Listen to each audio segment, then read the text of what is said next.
All right. Well, listeners, I have a special treat for you this afternoon or whenever you're listening. We're doing it on Sunday afternoon. I have a guy that I've gotten to know and have a lot of respect for. I have Mr. Ryan Howell here. How you doing, Ryan? Hey there, Preston. How you doing, man? I'm good.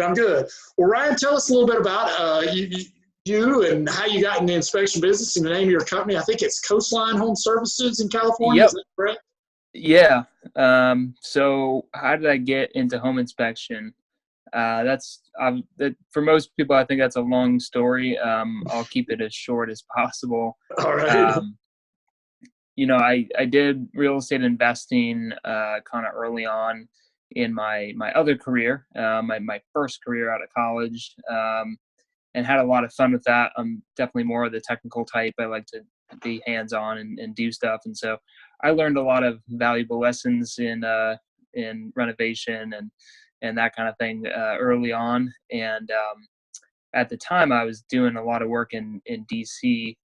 We had a company that was, we built websites, we built applications, we did infrastructure consulting for Congress, and just a lot of weird things. I don't know how I really got involved, but it was just kind of like always at the right place at the right time with a unique skill set. So anyway, we were always like building stuff, and I love that, whether it's technology or it's hardware or it's a house. So anyway, long story short, I did well out there, and then I decided that we had a daughter at the time, and we knew that we didn't want to live in DC forever. I mean, it's a decent place, but just didn't really feel like home. And my wife really likes to be active and outside. And so I was like, well, I mean, I grew up in Southern California. How about we just try it out there and we'll just give it a shot. So that's pretty much what we ended up doing, moved back to Southern California, and through a series of just experimentation and trying to figure out what to do next, I just really fell in love with home inspection. I just, one of those things where it feels natural. So that's kind of how I stumbled into it. And there's some details I'm leaving out there, but that's the basics. That's all right. How and why. What's that? So where did you meet your wife? Did you meet your wife in DC, or did you meet her? Yeah. We met in DC. It's it's very like DC type of courtship, where she was working for the Air Force doing contract work. And there's it's pretty common in DC, but like there's a lot of people with top secret clearances and don't really talk about what they do. So you go to dinner parties, you go to the bar or whatever, you don't really say like, oh, how was work today? Because it's like, it was good. I mean, that's pretty much all you can say. And then I was working, we had a contract on Capitol Hill, so I was like working in the Capitol pretty much every day. So we had this like kind of, very stereotypical, like I think if you think of like the movies and that, it's like kind of felt like that looking back on it. But yeah, so I met her out there, and she's actually from Buffalo, New York. Oh, okay. So yeah, she just, wanted to get out of the industry she was in, and DC was a good place for it. But anyway, that's pretty much where we met. Good thing. Well, I better not say that. I know some people from Buffalo, but at least it's warmer. You move back to your hometown and not hers. Yeah. I mean, I don't think she was interested too much in those winters. Although the summer in Buffalo is insanely nice. Yeah. We've got some family and friends out there that we visit on a pretty regular basis. So cool. Well, I don't mind the summer. Awesome. Well, how old is your daughter? I have two daughters myself, so I saw you daddy-daughter date there. I was doing a little research right before the. Yep. My daughter's gonna be 5 in October. Oh, awesome! And I got a son as well. There, Ryan. What's that? She needs a sister or a brother, man. Well, she has a brother. Her brother is gonna be 2 years old in September. So. Oh, okay. Yeah, so she's got a little person to harass. I hear you. So is she in kindergarten or preschool or? Yeah, she's doing pre-K this coming year. So. Oh, okay. Yeah, you're in for some good years, man. The early on is a little, because you're worried about them swallowing a penny or something. Oh, yeah. But then Yeah, it there's some was. good years, and then they become teenagers, and it's a whole different. Yeah, we're getting a bit of a taste of the teenage years right now, with the attitude kind of starting. So we're building our defense. We're definitely zone defense right now. Yeah. Well, at least you got somebody who can play goalie. That's the problem when you have three, man. Yeah. Well, so Ryan, so tell me, all right, so you guys moved back to Southern California, and you both were kind of working for the government, and you were doing some website and that sort of stuff, and you were very interested in home inspection. What was kind of your introduction to it, or what got you interested in it? What actually got me into it was, so I had another partner at one point, and our idea initially was, we live in this kind of weird place where everybody comes to vacation, and there's a lot of very expensive real estate north of 10 million that sits and looks at the ocean, and it's kind of a shame because when you hit a certain class of wealth, taxes actually matter a lot, and so you kind of plan your life around taxes. Right. And so because we're talking about millions and millions of dollars of implications, so there are several communities and just a large contingent of people, some of which we happen to have some connections through school and stuff, that because we grew up here, but they can only live in these homes for less than 6 months out of the year. Otherwise, California wants their money. And they actually have very elaborate planning and documentation of their life to prove that, like, they don't live here for more than 6 months out of the year. For tax implications. Yeah, it's all for taxes pretty much. And so anyway, because we're proud of our taxes in California. We're the number one. And so anyway, they as a result, there's a lot of really expensive real estate that is vacant purposefully and has to be for a very good portion of the year. And so we thought, well, it'd be interesting if we could create kind of a local business. I mean, we grew up here, like we're not just kind of coming in from nowhere, and we create this business of somebody that takes care of the house while you're gone. And the industry that's called is home watch. It's kind of a boring industry if you really think about it. But anyway, so we were trying to get some, because we were still fairly young. I mean, early 30s. I don't know. If I had a $10 to $25 million piece of property, like I might be a little bit hesitant to just hand it over to a early 30-year-old. I don't know. And so anyway, we were like, well, how can we get some more credibility? And I was really into the technical stuff. So I thought, well, why don't we develop a process by which, like a standard process, which I later kind of figured out was the standards of practice, by which we would be going through these homes so we could show them that we were doing more than just like looking for, gaping holes in the roof and like windows that got left open, because that's kind of the easy stuff. So I was trying to figure out, like, okay, what can we do that's more, that's like can show that we have this elevated level of care. Right. And that's when we got into to home inspection, because I was like, oh, okay, well, I remember, when I bought my houses, we had a home inspector come through. They had like a checklist, and so one thing led to another, and it just kind of was like, well, this is a lot more interesting, and like, this is a ready-made industry. Like, I can plug into this, whereas home watch it's a lot more like creative in terms of like how you get in front of people, how you get the referrals. It just, there's a lot more moving pieces to it. So basically it seemed easier, which is kind of funny because it's not. And so I just kind of went down that route because I was really interested in it. And my partner ended up not being as interested. So he kind of sold his portion, and I kept, what we had, and I just moved forward from there. But I haven't looked back ever since. So. Okay, so you do the home watch piece, or watching the properties that people live in just certain times of the year, but then you also do home inspections for purchase and. I mean that part of the business got completely spun off, so that's being handled totally separate from what I do now. So I don't touch the home watch stuff anymore. Okay. Now, is Yeah. California, I'm not sure. I've interviewed some California inspectors, but I forgot. Are you guys licensed, or is it a license? Yeah, we're not licensed. It's so weird to me, being this state of, everything's licensed in the state. Yeah, you guys are a And regulated state. they have a massively regulated state. I will say, like, Korea has been a great advocate for keeping us an unlicensed state. And I mean, this is a rabbit hole we can go down, but I mean, in case you're wondering what my thoughts on licensing are, I mean, I think it's awful personally, because I think it's the most manipulated thing that you can have at the government level. And I think organizations like Korea do a much better job at, you know, some at quality control essentially than any government would. And the analogy I always use is like, well, go look at all the people driving on the road, especially, people that are not paying attention and stuff. They're licensed drivers. They, Yeah. they have a state license. Yeah. There's an insurance company that is underwriting them somewhere.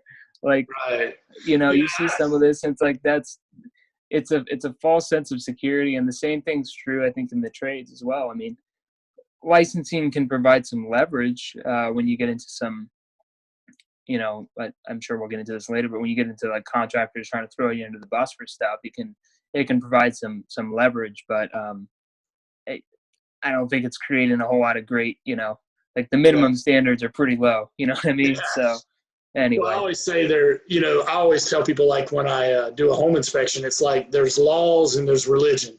Laws are like the minimum standard of behavior, and religion is like the highest standard of behavior. Right. That's a higher standard of behavior. Law is like the minimum. And there's things you can do that are against the law. That aren't against the law, but are against your religion. You know what I mean? Right. I think that's a good way to look at it. Yeah. That's a good way to look at it. We Both can produce some level of good. I just, my personal take on that is just, I'm not real for it. Yeah, we have licensing, and I honestly, I don't know any different because we've had it since 1988, I think. And I know some states do and some states don't. And I know it seems like the states that don't have it, it seems like association credentials kind of placate that. It's not required.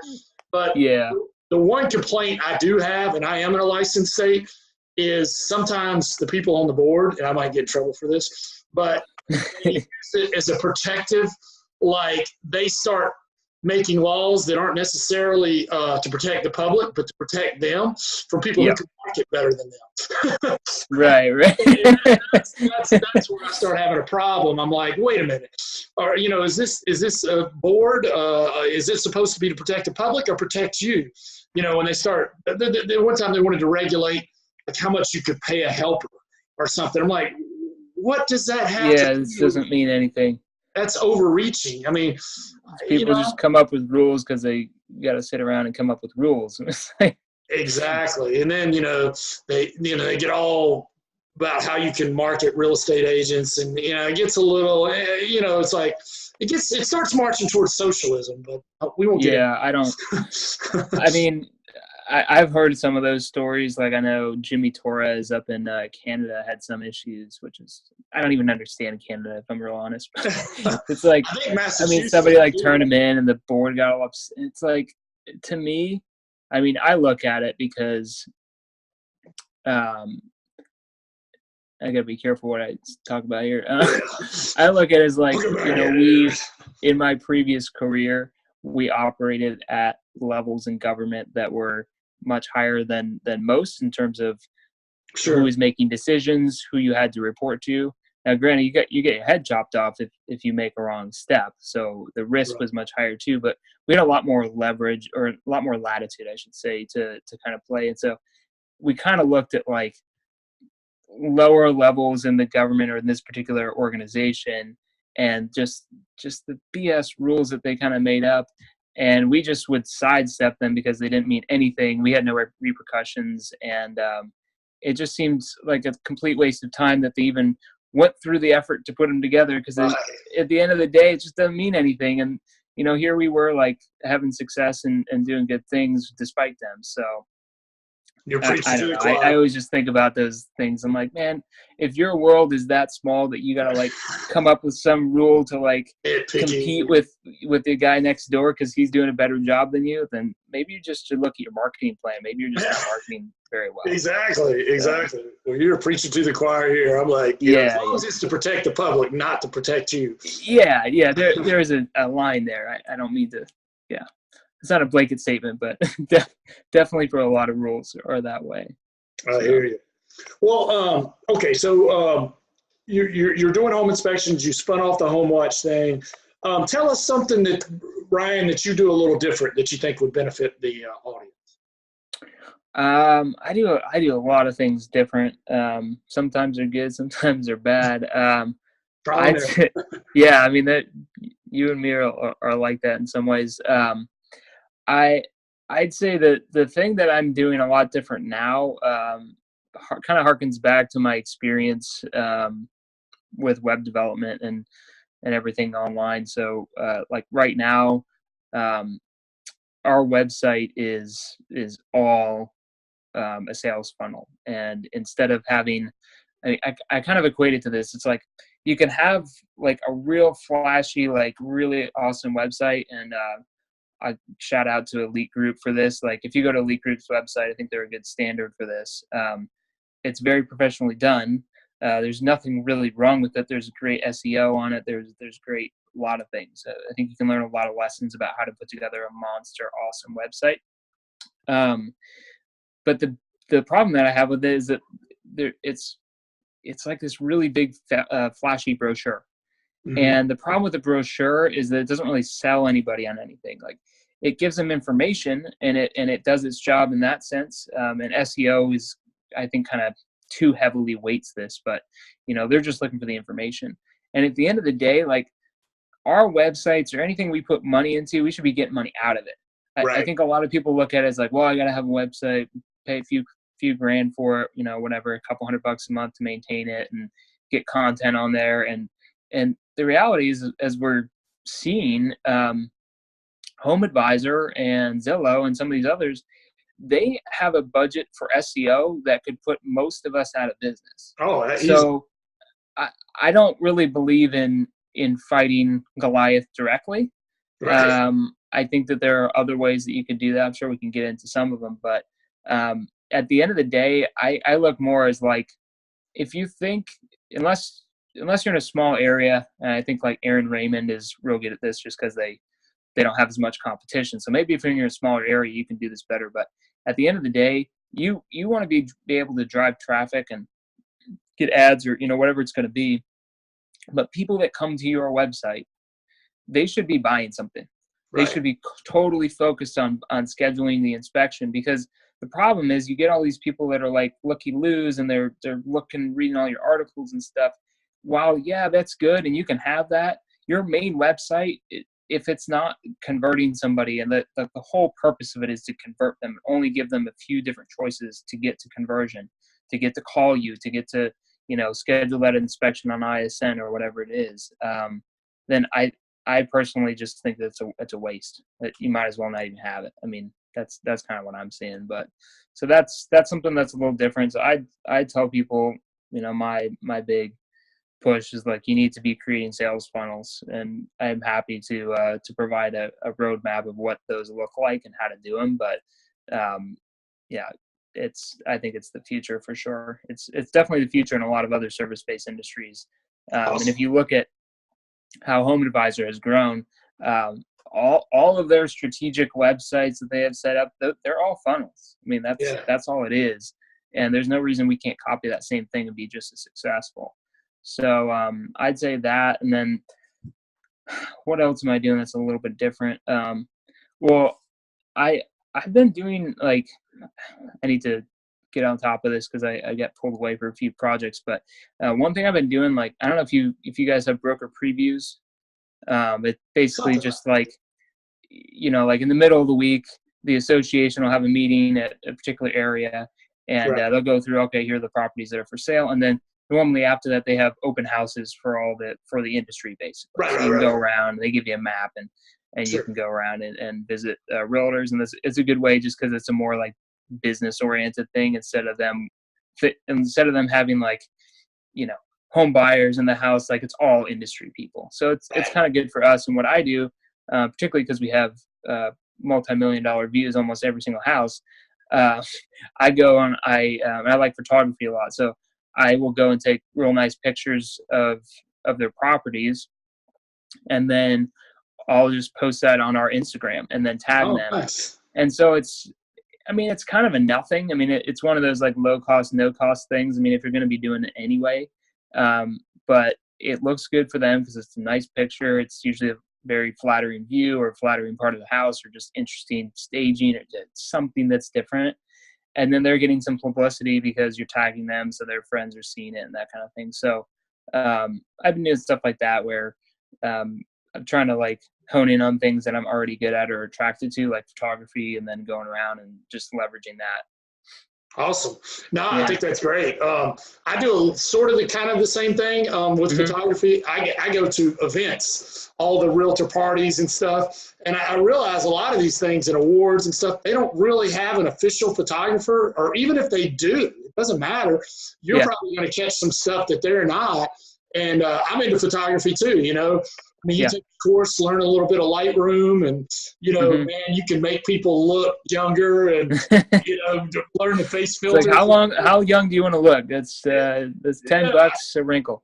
Every time somebody go to an awards thing, I take pictures, get the Zoom of somebody getting their award, and I post it. Everybody loves that pat on the back, and you put that, filter on them, that soft focus that makes them look younger. And they love you, man, because it's like, they want recognition, but it's so much more powerful when somebody else gives them that recognition. Same sort of thing. But using photography, and it's low cost, no cost. I mean, I just take my camera with me. I mean, I love doing it anyway. So it's a good way to meet people. You go around to a party and, hey, can I get your picture? Everybody wants to get their picture taken. Yeah. It's like, we're posting these. Like, okay. Yeah. And then tag everybody. I want to back up on the first part of what you said there for all the listeners. When Ryan's talking about SEO, he's talking about search engine optimization. And that's doing things to get your website to rank high. And, years ago, this was a lot easier. You could do backlinks. You got to be careful. There's like link farms and stuff. Google will smack you for it. But articles, lots of things to make your website relevant. That's a whole science unto itself. And the idea was when somebody searched home inspection your city, you would come up number 1 or 2 or 3, on the first page anyway. And we used to get a lot of inspections off that. But what Ryan's saying is, Home Advisor made a deal with Google and Angie's List. Now when you do home inspector your city, home inspection your city, if you look closely, now they're coming up number 1, number 2. And if you're doing the best job you can, the best you can hope for is like 3rd or 4th. And you can't, like you said, you ever read that book that I think it's Malcolm Gladwell, the David Goliath. You can't fight Goliath fighting the way Goliath fights.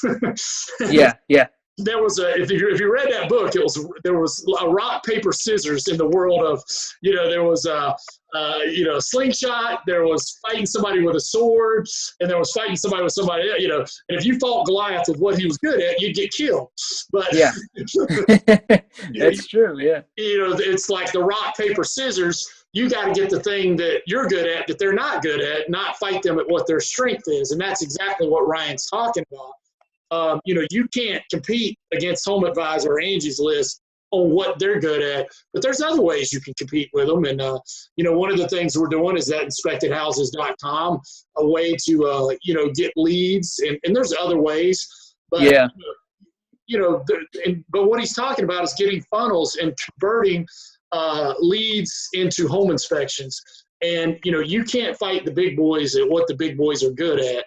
You can't out Home Advisor, but you can out Ryan them. You can out Preston them. That's exactly it. I mean, basically, like, their problem is that, they don't have what we like to call it sales and marketing. Like, they don't have a great attractive character. Right. So it's like attractive character, like a good example of that would be like, insurance companies are really good at this stuff. Flo from Progressive, attractive character, the Geico Gecko. Those things work pretty well. Home Advisor doesn't quite have that, but you can create your own attractive character. I mean, actually, Preston, you're real good at that. I mean, you have your own thing. You got the marketing pants, you got that, and Roy Weir's real good at that too. Like I think he's got some crazy shoes and that.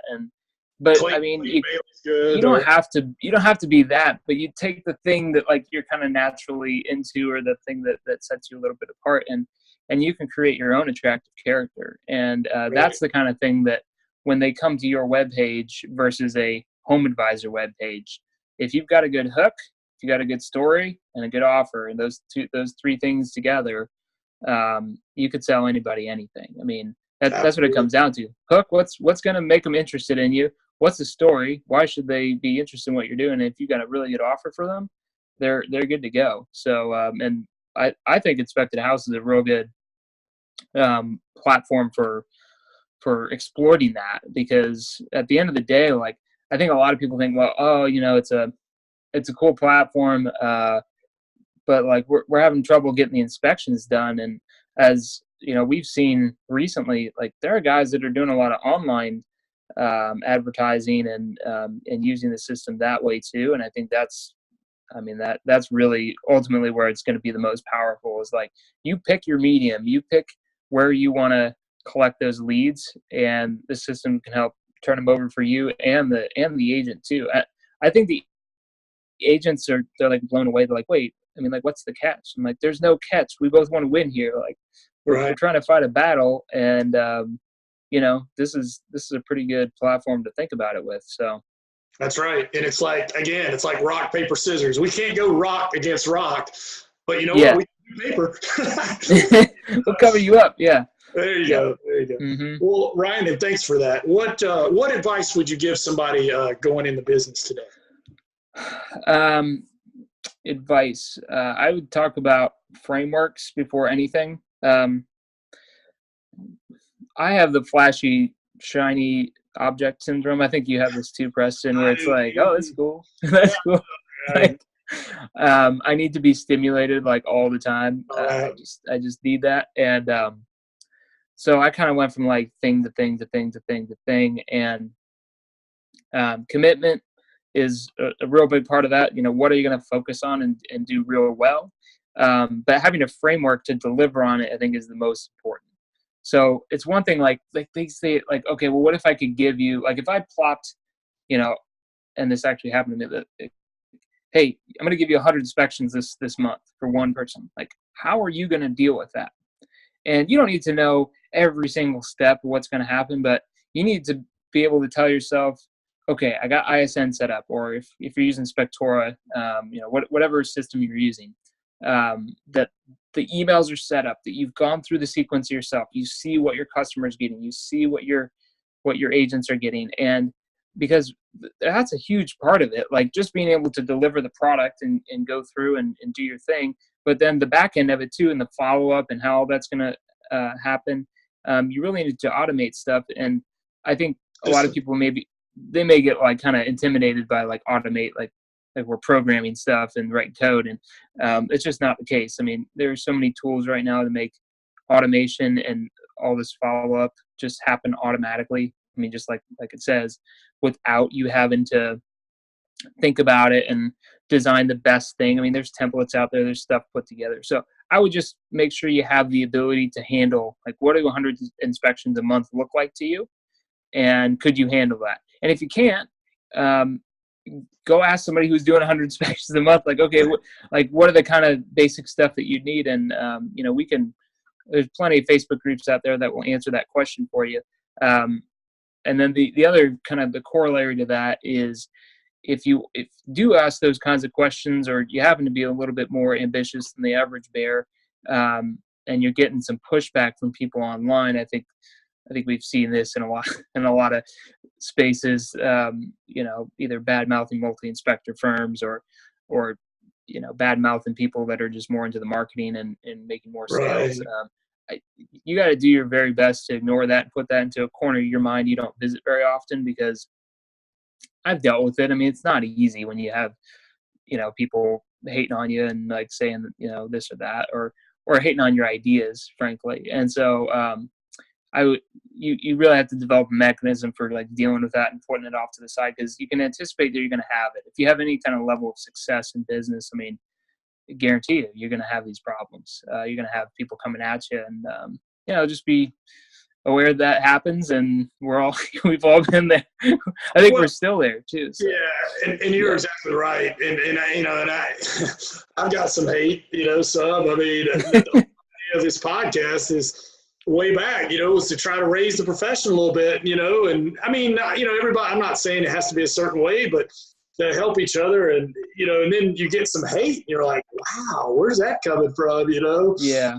But, it's normally, I think the best way that I think about it is, it's like, usually when you get that, like, that kind of like pullback, you're like, why is this person so upset? I mean, you could just turn that reflection around and like, whatever problem or whatever they're complaining about, that's the problem that they have, they haven't figured out. I mean, that's the easiest way for me to deal with them. Like, okay, that guy's got a problem with increasing sales because he's hating on me for trying to increase sales. Yeah, no, it's good. And I go through teenage daughters, the same thing. I give them advice and stuff. And, every once in a while somebody doesn't like, I said, honey, if somebody doesn't like you and you haven't done anything specifically to them, there's no incident you can pay. They just don't like you. For some reason, you threaten them in some way or threaten something that they hold dearly. Right. And I think that's the same in business. It's like if you're a multi-inspector firm, you threaten that. Or, if you're into pre-inspections, you threaten something else. Or, we like the way things are. We don't want them to change. And, I don't want things to change either, but let me tell you, they're going to change whether we want them to or not. Yeah. Either you get on the wave or you get crushed by it. I mean, that's what happens here. I can't do anything about the wave, but I can surf. Yeah. Or you will learn to surf real quick. That's what I'm trying to say. I'm like, look, I'm not trying to change the industry. I'm just telling you the industry is changing. And if we want to get ahead of it, this is my idea. It may not be right, but it's an attempt. Yeah. And here, we're going to get washed over by this wave. I'm telling you. Yeah. Exactly. Well, on the flip side, Ryan, I mean, you're a smart dude. You've done a lot, and I look to you for a lot of stuff, man. You're really smart. What's the best? And you've been around a lot of high-level folks. What's the best advice you've ever got? If it's with home inspection, it'd be great, but if not, it's okay. I think this can apply to anything, but the best advice, 2 words: keep swimming. I mean, there's a reason that sharks are apex predators, and I think there's a lot of features and a lot of things about them, about their design and just how they operate in the water, right? But the biggest thing is that they never stop swimming. I mean, that's how they live. They have to keep swimming. I would watch Shark Tank and those kind of shows too. And I've been involved in a lot of heavy hitter sales programs and that. And that's kind of the biggest piece of advice that kind of encapsulates everything that you need to focus on, which is whatever you're doing, you just got to keep doing it. And, you might be going the wrong direction, but if you keep swimming, maybe you shift direction, but you keep swimming, you're not going to fail. It's when you stop and when you get paralyzed and when you doubt and that kind of thing, that's when things blow up and you won't be able to breathe that way. Yeah, boat in motion. What is it? Wally said this one time. A boat in motion. He's a Navy guy. It's easier to turn than a boat sitting still or something like that. If it's already in motion. It's real hard to move a boat around if it doesn't have any kind of momentum. Yeah, that's another theme I try to focus on a lot is momentum. It's very similar, but if you think about keep swimming, it's a good thing because you can easily recall it. But if you think about it in terms of like a tanker, I mean, think about the amount of energy and inertia and momentum that a tanker has rolling through the water, and it's not going very fast. You don't have to be a speedboat, but it's mowing down everything in its path, but it's much, much easier to do a little course correction on that tanker when it's moving versus what it takes to get it moving. I mean, that's true. You're talking incredible amounts, and I don't know if you've ever been on big yachts and stuff, anything over maybe 150 feet or so. we had some like distant cousin or something that my dad grew up with, and he remembers a story where they used to design boats when they wwere little kids, like, like, oh, it'd be cool to do this. And anyway, distant cousin, whatever, he grew up and became a multimillionaire doing a bunch of real estate stuff. And he's big on boats. And so he designed his own boats, and we were talking 250 feet boats. And I guess one time my dad was visiting him, and he was like, oh, like, can we check out the engines? And we start them up and stuff. And he's like, I'd love to start these up, but it's going to cost me like maybe $5,000 just to start these motors, because you gotta go. And I always remember that story, because it's like, okay, when you deal with big boy toys and you got big stuff happening, it takes a lot to get it going, to get things moving. But once it's moving, and the same is true. But once you get moving, the cost is much, much lower. I mean, you have this exponential decay where it's just like, oh, this is real easy now. Right. So anyway, hopefully that helps people think through the challenges in business, but it helps me a lot. No, I totally agree. Well, we got one more question, Ryan, then we're up against the break here. Yep. You know as well as I do, Ryan, that if you do enough inspections, you're going to have an unhappy camper. It's just part of the business. I mean, I think I have 600 and some reviews on. I was looking at them today, and I was sitting there going, and I never look at them, because if I get one bad one, it'll just make me so mad, And I'm like, yeah, and I did. I got one bad one, that was about 12 or 13 back, and it's all 5, 5, 5, 5, 1. And I'm like, yeah, and I'm just like, how could, 675 people have 5-star experience and 3 have a 1-star experience? I don't get it. But anyways, same. So anyway, how do you handle an unhappy camper? What's your process? And I know every situation's different. Yeah, I mean, obviously everything's different, but the thing that remains the same is the process. So I'm a big advocate of processes, because I'm the same way, where I get too emotionally involved in it, and like I'll start second guessing myself, and like maybe I was wrong and all this stuff. But at the end of the day, I think 1 or 2 times I was wrong to some degree. And we fixed it, and it wasn't a big deal, and everybody was real happy at the end of it. But the key is to have the process there, because we've also had so many situations where somebody didn't do something that they were supposed to do in the transaction. Right. And it becomes very, very easy to blame Mr. Home Inspector, because, I mean, well, it's our job, right? Like to cover everyone, and like it's like we're the backstop for stuff, and it's really annoying.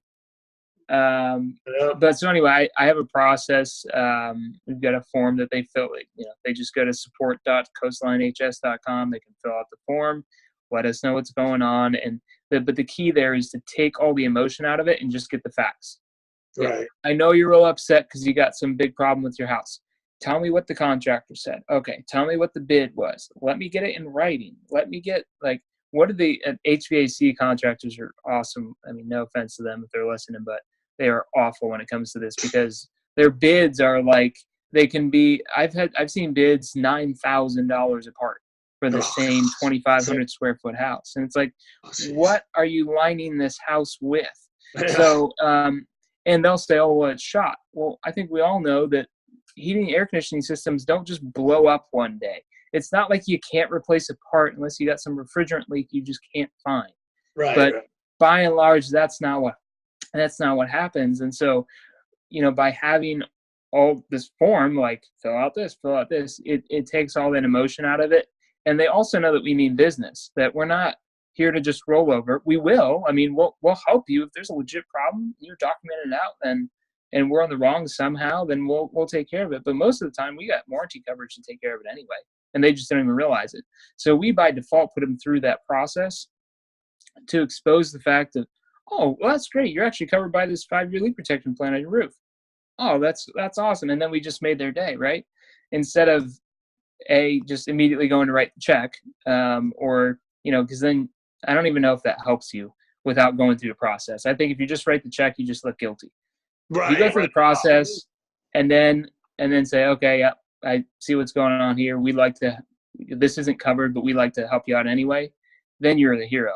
But if you jump to just writing checks, No, I don't think that looks good to the real estate agent or anybody. You just look if they guilty. write it out, they might realize a lot of times once they go through it that, the home inspector's really not at fault, but then you help them out anyway. Then it's like you going above and beyond, where if you just write it, you look guilty.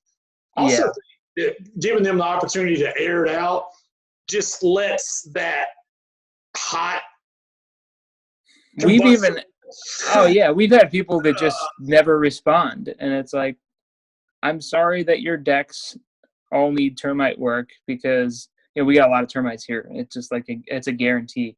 And so we had this one issue where there was somebody that had not that it matters, but it was a $3 million condo, and they had 3 decks, and they were all covered, like waterproofed, and they had lighting and stuff, so we couldn't see anything. Well, they do remodeling on it, and they pull the waterproofing off, and there's all kinds of dry rot and termite stuff underneath, and they got all upset with us. And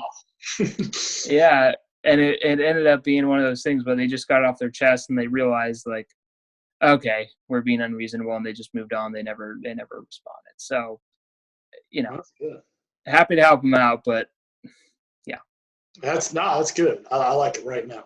Ryan, we're going to pause just a second for our sponsors, and then we're going to get back to some tough times, and then we'll make it happy again. Let me, I'm going to go grab something. Hi, I'm Preston Sandlin, and I own Home Inspection Carolina, and I wanted to show you a way that you can get more home inspection leads. So what you can do, you obviously can do a pre-inspection, but I understand some people don't want to do that. But what it is, we set out a sign. And this sign is going to have information about the house. When you text that, you could have information about the house. You could have a home inspection discount. You could also lead them to a website. So this is my daughter, Sarah Margaret. Say hi. Hi. So Sarah Margaret, you pretend like you're buying this house, and I want you to text. You're riding by, doing the kiki dance, whatever, and you see, hey, I'm interested in this house. I'd like you to text info to that number, okay? Okay. So go ahead and do that now. She's interested in the house. So for more information on this house, she's going to text that and a home inspection discount. Okay, so I just got the lead in the buyer. Now, you should get something in a second. So what'd you get? So click on the top one there, yeah. So you'll see what she gets. So she's going to get information about the house. And meanwhile, I got the lead. All right, so scroll up just a little bit. Yeah, there you go. So there's like a little video about the house. Of course, your phone's really slow. There's multiple pictures of the house and whatnot. And well, there goes the video finally. I'm gonna have to edit this a little bit, but the cool thing is read what it says there. Read that out loud, Samara. This is a demo house. It is not for sale. It is for demonstration purposes only. Information about the house would go here if this house was actually for sale. If you are interested in getting a home inspection, call 704-542-6575 with the code HIC 2018. You can receive a $23 discount on a home inspection on this house or any house you decide to buy in this area. Discount code HIC 2018. 704-542-6575. Okay. Now, well, I talk a little bit. Text that same number, text info1. You can just use the same number, text info1 now. So what I'm going to do is show you how we did a couple of other things with it. But again, the whole thing is to drive leads. Now I have the lead and I can follow up with her. She's a potential buyer. I can do a drip campaign. Let me go one. Now click on that. What you got for no, top there. Edit this. See how there's a discount code there. Home inspection discount. All right, last one. Go back to that same text and text info3. So this is something of value that's not a discount code. It's an inspection list. So I can put that sign anywhere. And again, see, I'm getting the lead. So I'll click on here to the lead. And you see, I just got these leads. Is your number 704-7? Oh, I better not say that out loud because guys will be calling you. But obviously, all right, so did you do info 3? Mm-hmm. All right, now click on that top one and make show what that shows on there. So, all 3, I captured the lead. I did information about the house with a home inspection discount. I can connect it to a URL that has a home inspection discount, a URL with a something giveaway, that's checklist, radon information, you name it. But we capture the lead. So everybody who texts this, we get that home inspection lead. They're going to need a home inspection. They're also going to need probably a realtor. So the realtor is going to like us as well. So check out inspectedhouses.com. It's a new way to get leads for your home inspection business and leads for the realtor as well. Thank you.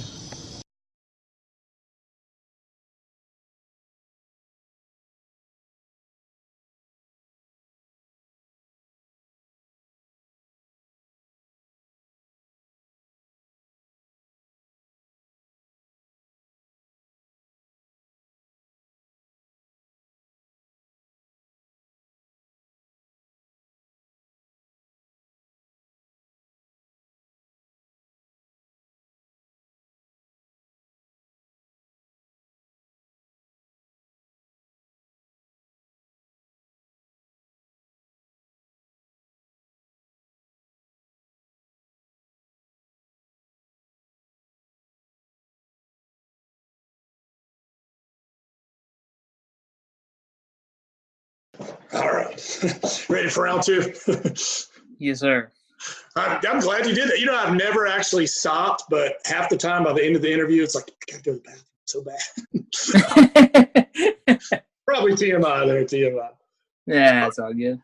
All right, Ryan, well, we'll get back into it, and I won't hold you up long. I know you got a family there, and it's your weekend, and I won't hold you up too long.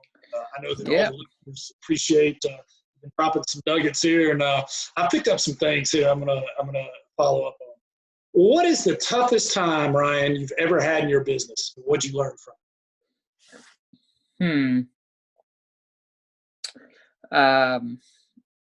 I'd say that the toughest time was that first couple months.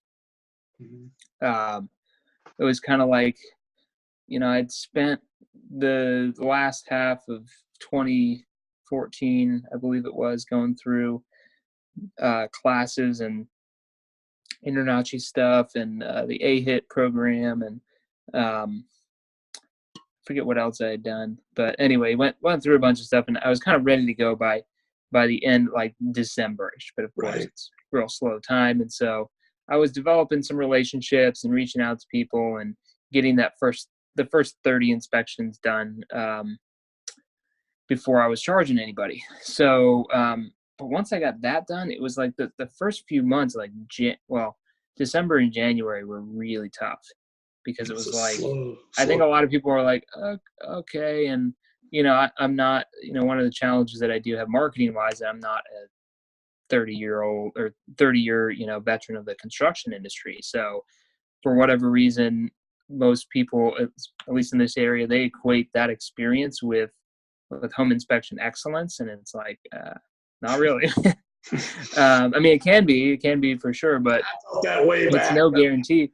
I mean, most contractors I know are like, real good at one thing, and that's it. Like, they're great at being an electrician, but they don't care about the finished carpentry. They don't care about the plumbing. Like, they will ruin everybody else's world. So anyway, it was just kind of real tough to get through that initial part. And I remember, like, I was telling my wife, she's like, "Is this gonna work?" And I'm like, I'm not dumb. Like, I know what I'm doing, right? And I'm like, yeah, I hope so. And, like, you know, I'm trying to be all positive and stuff. I'm like, I don't know, inside. And I remember I was like, okay, well, if I don't, like, I have to the end of January to, like, get some jobs going here. And so I set that deadline for myself. And I'm not even joking. It was like the end of January, and I was just like, oh, this may not, like, work out, because it was like I had some real good relationships going, but, like, nobody was in escrow, and it was just a bad confluence of events. And my one buddy who I grew up with, he has a mortgage company. They do their own underwriting, and he was buying a property for for a rental. And he called me up and he's like, "Hey, I got an order for you." And I was like, yes, because it was like, we scheduled it for like the last day in January. And I was like, okay, now that I got that one, it was like, it's dumb. But looking back on it, I'm like, that's what lit the fire of like, you know, of actually like it became more real to me then. And then it gave me more confidence to move on. Proof and of concept, proof of concept. Yeah, it's like, okay, I can do this. And it was, like I think most of our first inspections, even if, I did 30 before then, but it was just like, took forever and, probably wasn't that great. But he basically he's like, I just need to prove property condition for these tenants so they don't come back on me and say that I'm not fixing their property, because it was kind of dumb. So anyway, it was kind of cool. And then, so that's probably like the toughest time. And what I learned from it is just go get a win. Go get one win can propel you into the future more than you think. So especially if you're, if you're really struggling. So, and it can be unconventional too. It was not they were buying the house from the bank. Like, they didn't really care what it looked like, but it was just kind of unconventional type of inspection. And it also taught me to embrace that stuff. Like, know your limits, but there's plenty of stuff that I got calls for that I'm pretty sure other inspectors wouldn't have wanted to take, but I'm like, yeah, we'll do it. There's a couple of $10,000 jobs that we've gotten out of that were totally outside the box, and we just did it. So. No, I totally agree. And I like to get a win under your belt. It's like you got to get I don't know if you remember, you might be too young to remember, there used to be this video game called Punch Out. And it was Glass Joe was like the first guy, and the third guy, some dude from Istanbul, and he's pretty tough. But you need a glass jaw Joe. Yeah. That's so true. My wife is not going to like this, but I used to use that same analogy with my buddies at the bar when we were younger. Single, I was like, man, if you can like talk to a girl right off or dance with a girl right off, it's like you can roll all night. But if you talk to somebody within 10, 15 minutes, it's like, dude, you're crickets all night. Yeah. You got to move on. You got to go to the next bar. You got to get that first one. All right, right. So, and I might have to cut that out so my wife didn't. Anyway, do you do social media? Do you have any tips for social media?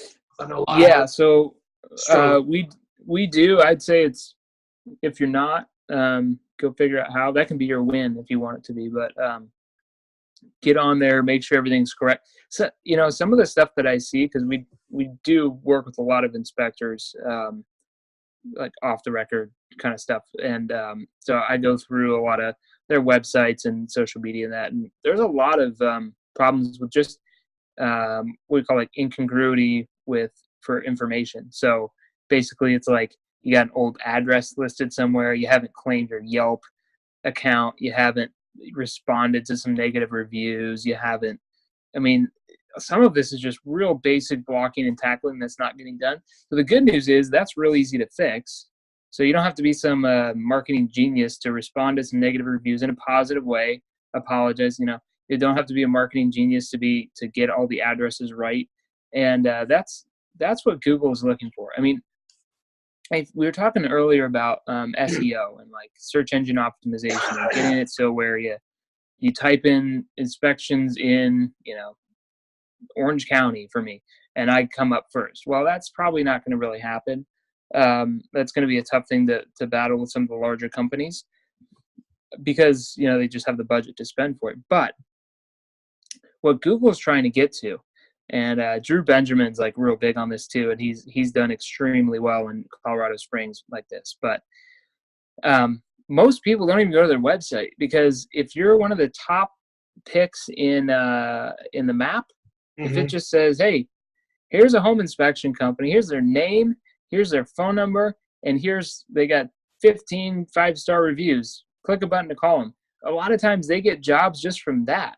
Right. But that thing, it's called Google My Business. You got to go in and log in and kind of claim that and add all the accoutrement that goes with it. Put in some pictures and, whatever. It doesn't have to be fancy, but the point is like get some of that stuff done, because most of it's just filling out some information putting a couple taglines, linking to your website, and you're done. And I do that for everything. I'd say LinkedIn, create a company profile on LinkedIn. Instagram is a good one, especially Instagram is a good one if you are going to participate and take pictures and post them. If you're not, then you just kind of look kind of silly. Facebook is a must. Facebook's the largest platform in the world, and it will continue to be despite what anybody's read about it. It's only growing. Right. So you absolutely need to be on Facebook. Have a page. I'd recommend not making your personal profile your business profile. You just create a page and put the location and all that. And the interesting thing about all this, like the web is just real. I mean, the web is called that because everything's connected. So like when Google looks at things, it looks at links and like what's touching what and what's linking where. And so when you do these things in a consistent way, then Google is saying, oh, okay, these guys are legit because everything's consistent and like it's the same. And you kind of have to look at it as like, what would the all-seeing eye, like what would God be looking at if he saw like all of your properties at once? And if they all had the same information, then he'd say, okay, yeah, this is the company and all these things are true. And what Google is really after is truth. Like they just want, when somebody types in great home inspector in St. Louis, and it just pops up with some great home inspectors in St. Louis. And one of the ways that they measure those things, and actually the primary way, is looking at what they call domain authority. And domain authority is like it's like getting a friend to vouch for you. Like, you know, if you're getting introduced to somebody, especially in business, and you've got like some high powered guy and he's like, oh no, Preston's the man, like you want to talk to him. So that's what domain authority is. And when you have all these things that are consistent too, it helps that. It makes you look like you know what you're talking about. And that's all Google wants. That they just want somebody that knows what they're doing, and they want to give the person who's searching the best result they can possibly give them. So that's awesome. I think if you think about it that way, it makes it less intimidating because it's literally just trying to answer that question. Who's the best person I should refer this person to? Right. So, yeah. Yeah. No, that is excellent advice. And you're dead on from everything that I've read. You're smarter about it than I am, and I'm taking notes. I'm taking notes. Now, you mentioned, now, are you and, because I want to give a plug out here if we can, are you and Drew Benjamin, do y'all offer a service for home inspectors or something? I was thinking I heard that yeah, so we do. We've got a Facebook group right now that anybody can join for free. But basically, what we're doing is on a couple different fronts. One is what we call outbound call center operations. So it's the whole idea that instead of only taking calls and answering people when they reach out to you, that you actively reach out to real estate agents, other referral partners, and some might call this cold calling. That's a good way to look at it. It's funny, like everybody else in the industry, in the real estate industry, does this. Like if you're a lender, you're calling real estate, hey, when can we be a backup on your next deal when it blows up? And and your primary lender falls apart. When can we be there to save you? That's how they get their business and stuff, right? And Drew used this to grow when he got out of. I mean, I don't know if you know Drew very well, but like he got out of special forces. I mean, this guy did some stuff. Let's just be honest about it. And is deserving of our praise, but he didn't know what he was going to do when he got out of the service. And I think a lot of people get out of the Army or anything they're doing, and they're like, I don't know, what do I do? And so when he figured out, hey, home inspection is a real profitable business to be in, and he's a real big business guy and a marketing guy, and he thought, well, what's the best? And he tried everything. He ran Google ads. He did everything because he didn't care. He just wanted to find something that worked. Right. And I think a lot of people in this industry kind of get complacent with like one thing. And they're like, well, we're visiting, broker previews or doing this or doing that, and that seems to be working. But Drew kind of went at it like, my mind is open. Just give me something, and I'll try it. And one of the things he worked on was he developed a script for outbound calling, and he said, well, I'm just going to cold call these guys. Like, And by the way, anybody that's like, oh, well, it's easy for him because like he's natural on the phone. It's one of the things we're trying to take that away and provide that service for other people. But his market is really tough. They have massive inventory problems. It is flooded with home inspectors. The competition is very high. In 1 year, he went from 0 inspections, had a lot of struggles the first few months until he figured out what he was doing. But once he got rolling, I think he rounded out the year above 525 inspections for the from first 0 year. to 500? Holy Yeah. cow. So again, this isn't for everybody. I mean, maybe not everybody's ready to kind of grow that at that pace, but if you're ready to do that or expand into new markets, we're basically just copying what he did and all the follow-up that he did too, doing the send out cards, it's all part of the automated process. You don't have to think about it. Once you set it up and you go through, you put the effort into setting it up, it's done. And it just runs on autopilot. And now he's expanding into Denver. And they're crushing it left and right. So we just want to be able to replicate that, for other guys too. So that's what we're doing. And then the other part is building out the sales funnels for them too. So that their website's not just costing them money, it's making them money. So those are the two things that we focus on the most. Well, Ryan, if some of the listeners are interested, including myself, yeah, they find out more about the services you guys are doing.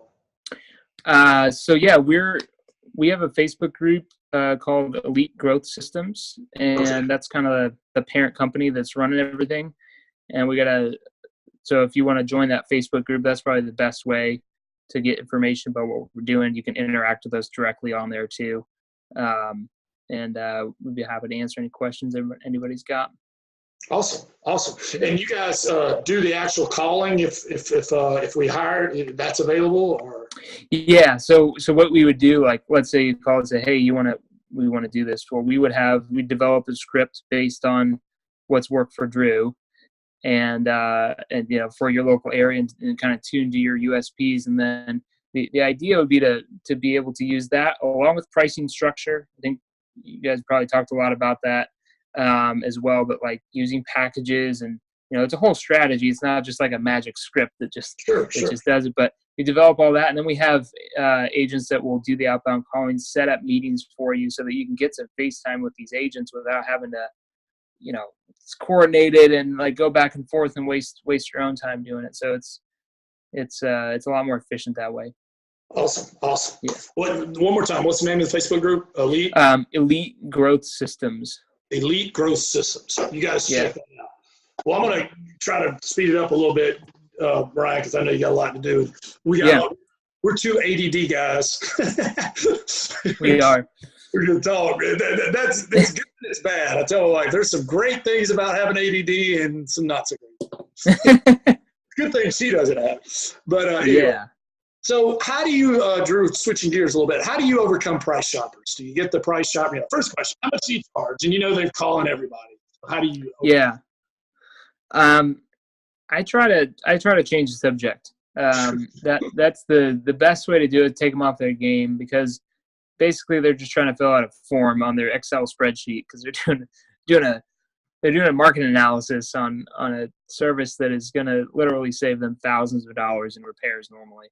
Which is kind of, I guess, a whole nother discussion, why it's not getting pre-inspected. But at any rate, their first question should never be that. And I usually ask them, like, well, why are you asking? Do you have a budget for the inspection? And if they do, by the way, nobody ever does. But if they do have a budget for the inspection, I ask them how much it is as a percentage of the purchase price.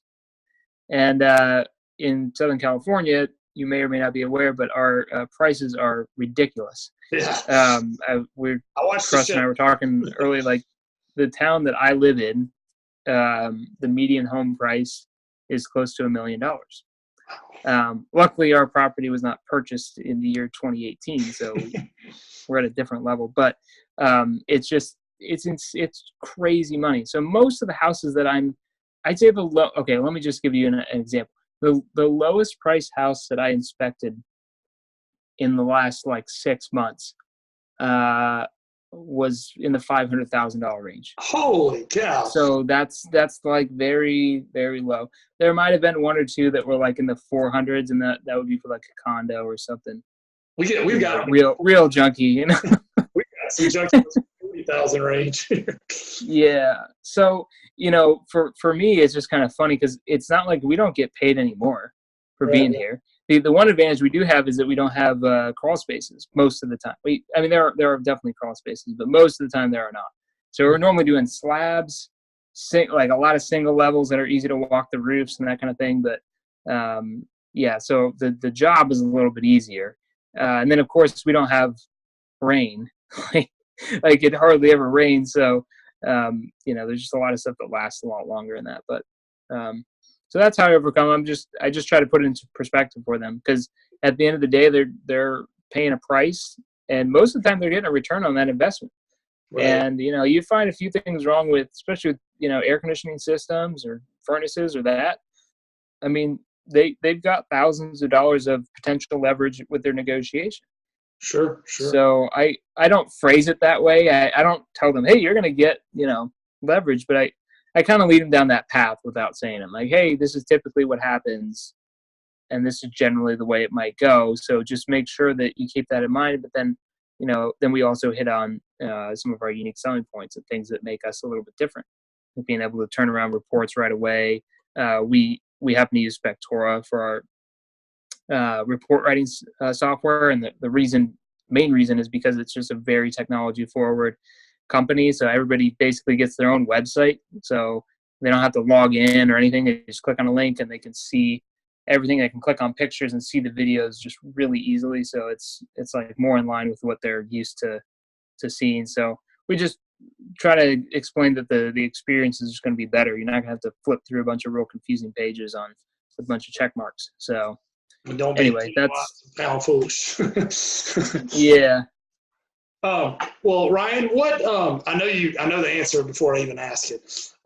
Contractors. You ever been thrown under the bus by a contractor? Well, yeah, inspector should have. Fill in the blank. Yeah, in fact. What's your response? I mean, how do you? I don't think we can ever stop it, but you know, you won't. I mean, it's basically just people that either they are misinformed, they don't know what a home inspection is. So it's like, yeah, you could have found a problem after you disassembled the furnace and did a super deep evaluation on the heat exchanger. Then yeah, you probably caught something that I didn't see by doing a visual examination of the unit. So some of it's that. It's just, and like we're talking about, we get that process. They got to go through the process. Yeah. And in the process, they start to learn things like, well, according to the standards of practice on the document that you signed, that you read and acknowledged, and that we also include with the report, like there's a tab they can click on. Here are the standards for this section. Here's what we're looking at. Here's what we're doing. Here's our limitations. So once they understand that just everything disappears and goes away. But in terms of what to do with it, I don't even worry about it, to be honest. I mean, hey, if I'm a contractor, I'm trying to make some money too. And it's not exactly the tactic I'd use, but I just look at it that way. They're just trying to make some money. And we just educate them in terms of what. And you know, that heat and air guy, he came out there, like you were saying earlier, they're very good at one thing. You know, he came out there to look at that one thing and take that one thing apart. And you had to look at the entire house, the roof, the moisture, I was talking about this earlier, and I don't know if you have this problem too, but I mean, I'm not perfect, and I'm really good at a lot of things, but one of the things I suck at is shifting gears.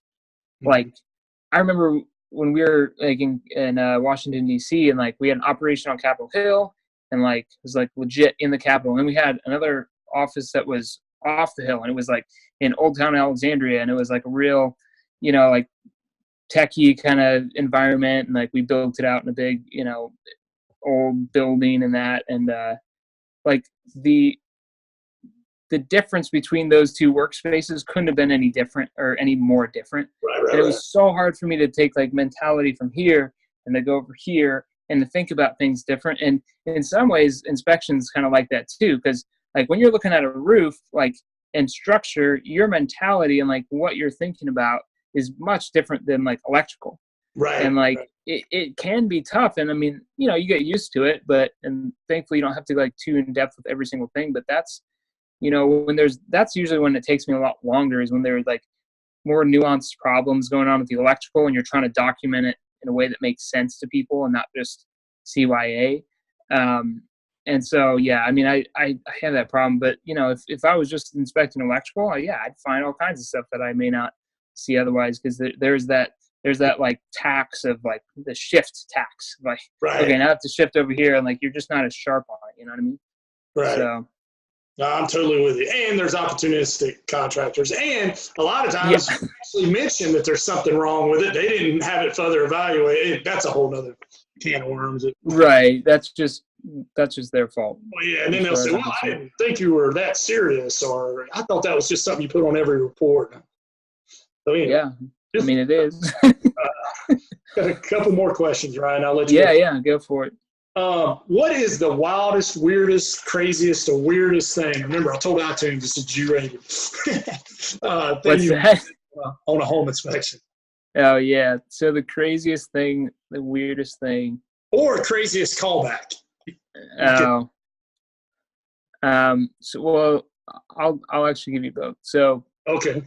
The craziest thing, well, I guess I just call it creepy, but it was like a mannequin doll collection that was going on in this person's garage. And it was one of those inspections where like nobody, not only did they not get the memo, but the memo was never sent that like the sellers should be gone. Like, this is an awkward situation. I'm getting in your business here. And I mean, you know, and like hiding things under the sink is like, that's where I'm looking actually. So if you don't want me to find that thing, you might want to put it somewhere else. Right. At any rate, so is that. And so the people were there and they're like following me around, and they just have this like collection of mannequins they were all covered. This is the creepy part. They're like all covered except like their hands, the mannequin hands, are like peeking down, and all the nails were painted like different colors and stuff. And I'm just like, I don't know what you all are into, but I'm probably not into it. Like, let's just keep it to yourself. So, gosh, man. Anyway, so that was like the creepiest, like weirdest thing. And then the, let's see. Oh, the craziest callback. So we had somebody that, I don't know if it's really a callback, but basically they just were real concerned about mold, and they were doing their own mold evaluation, and which consisted of, I mean, I try not to like get into why this was not going to fly with everybody, but the weird thing about it is that it consisted of like collecting dust on a cloth and then sending the cloth in to have analyzed for mold spores and counting them. What? And I'm like, you know, I'm not a mycologist or anything, but I know a lot about mold, and I know that that's like the least scientific way you could possibly do anything. The amount of conflict of interest involved and the lack of control over the sample is just like, you might as well just pick up a rag from the trash and you're going to get the same result. Like, but anyway, so even though she did that, she called this back, and she's all upset that she found like one window is leaking and it had mold. And I'm like, I don't know what to do with you, but. Well, just a couple more questions, Ryan. If you had to start all over tomorrow, you woke up in a brand new town, equal to the size that you're in now, everything's taken care of, you still have your same equipment, your education, but you had $5,000 to market with. What would you do with that $5,000? You just don't know anybody. Yeah, I would build a sales funnel, and I would use the money to drive ads to it. Awesome. So that would be the fastest way to make money. Ryan, is there anything that I should have asked you that I didn't? I think you covered a lot. In fact, I feel exposed here. Nah, man, you gave some good advice. Is there any question you'd like to ask me? Yeah, actually, where did you come up with your? I mean, I know most of your ideas just kind of come from your creative side and that's what that, but like, where do you come up with your marketing pants? And I'm not going to ask you where you source them because I'm sure somebody's asked you that before and you don't reveal it to your competitors. Yeah, no, I just always, try to stand out. I remember in high school, I'm older, they had these things called jams, which were like these crazy pants. And I took home ec for football players, like the Easy A, and we made these crazy pants. And I still had a bunch of those. But I think I was watching the old show of Caddyshack or something. I saw Rodney Dangerfield. And I was like, I need to wear some crazy pants. And so I wore them. I said, this is either going to go really good or really bad. And, well, you'll know one way or another real quick. So it's a big advantage. People loved it. I mean, just people are bored. I'm bored. Just anything to break the monotony and be funny or entertaining in some way, but not, as long as you're not inappropriate or something. Most of them are golf pants. I had this lady make me some, though, and the material she got was kind of thin. I didn't realize that was a thing, and I just can't get in front of windows. It's like thinking about being exposed. So every time it's all right. But just anything you can do to be a little different. I used to my youngest daughter, and think about this with your kids if they want to go. My youngest daughter used to love to go marketing with me, and it gave mommy some time off.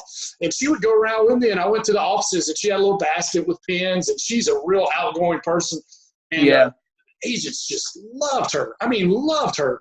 And she loved her because she got all the attention. And, my competitors were like, you're using your daughter. And I was like, number one, she wants to go. Number two, it gives mommy time off. And number three, it helps my business. And you're hating. Don't be hating. Yeah. It's like, yes, I am. Do you have a problem? Yeah. I admit it. So call CPC. So now I've got a puppy, but I'm not sure because my kids are teenagers. So I don't know if I can bring the puppy in or not. Puppy would be a good one, I guess. I don't know. Yeah. Well, if your kids are into it, take them. I mean, don't force them, but I take them, and it's funny. I would give her a piece of candy per office, and some of the agents were like, "You could get more." Well, Ryan, a couple of things here. I'll let you go. Tell me about that thing for you, the business that you and Drew provide, and how to do that, and hopefully get you some likes. If you guys, listeners, got some nuggets, and you did. Ryan gave some great information on SEO and whatnot. Let's go to all his real estate properties and give him some likes. So Ryan, and is there a way they can get in touch with you? Not a phone number or anything, maybe an email.